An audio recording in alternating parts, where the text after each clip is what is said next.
In spoken silence, we voices. navigate voices, seeking understanding and fearing judgment's shadow. Nobody ever witnessed me do that. They would try to get me to say, speak, speak. And I would think in my head, I'm not speaking. They're going to think I'm crazy. And I fought it in those ways. I refused to speak out loud in front of anybody.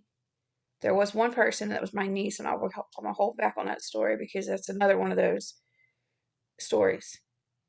But I spoke to them with my niece around. She was the only one.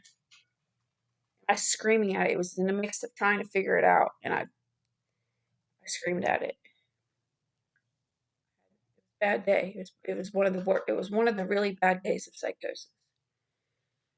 But other than that, nobody ever saw me speak to them voices, and I did not speak to that spirit the 3 times I saw it. I did not speak to it. There are people out there that do, and that is scriptural. And some people, I think, possibly speak to it because they're sucked in